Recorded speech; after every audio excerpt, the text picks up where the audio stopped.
Now, for years, as you might know, I've gone on television and made the case for the Second Amendment, the right to bear arms. I've pointed out that criminals don't follow gun laws, and I've defended the NRA and its members, law-abiding gun owners like me who have nothing to do with mass shootings or violent gun crimes.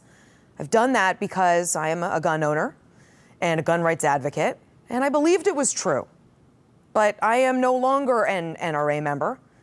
Being right no longer feels righteous because in the wake of more mass shootings, acts of senseless violence that send innocent people running for their lives, leaving children orphaned, loved ones dead on the ground, we must do something about guns.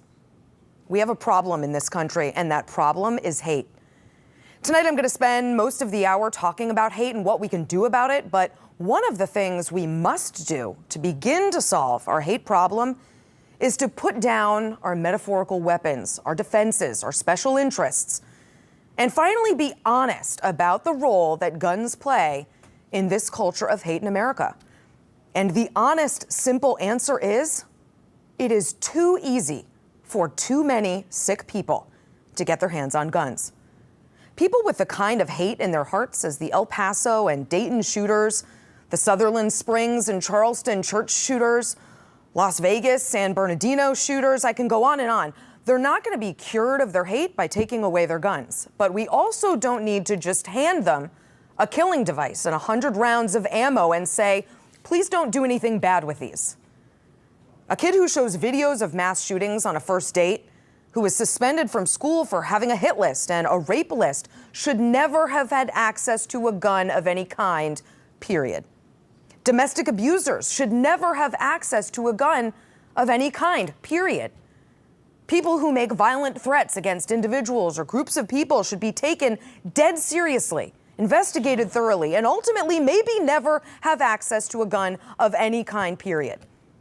Our gun laws should make it harder, if not impossible, for people who hate to carry out their violent fantasies. And right now, our gun laws make it too damn easy.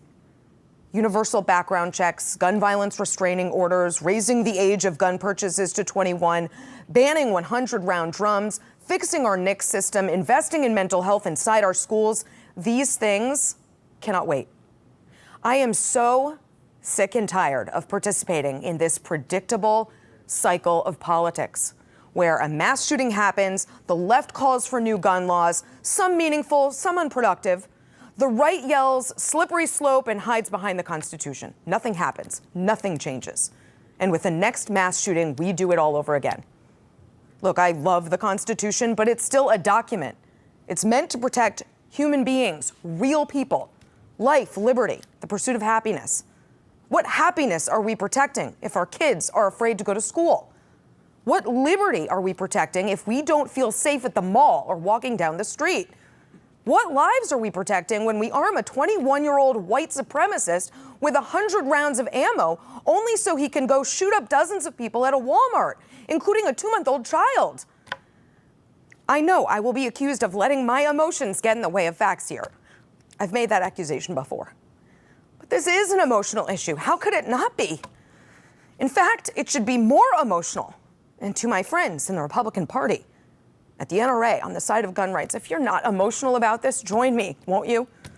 Let's start with emotion.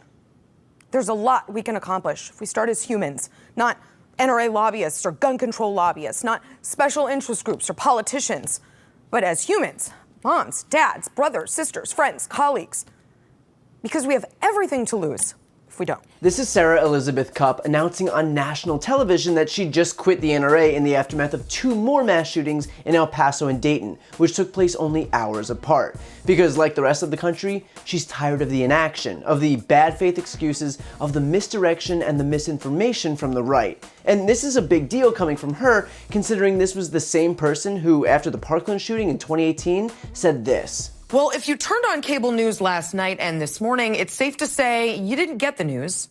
That's because when it comes to guns, news anchors take off their journalist hats and put on their activist hats. And they do it without shame or disclaimers because they believe righteousness is the same thing as being right.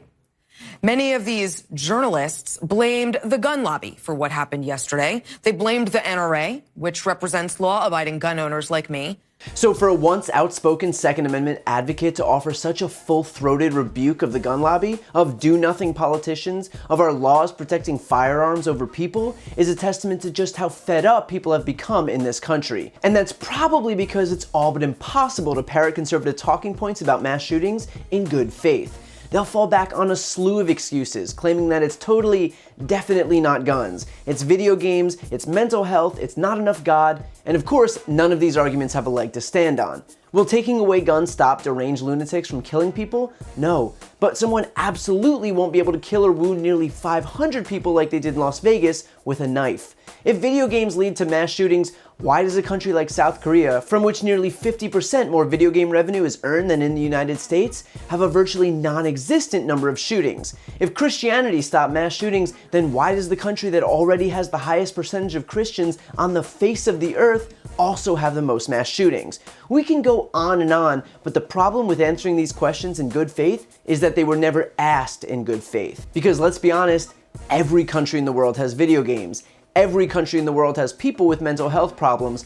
Every country in the world has those who don't believe in God. What every country in the world doesn't have is a political party that takes its marching orders from a gun lobby, which profits from the proliferation of weaponry meant for the battlefield to the general public.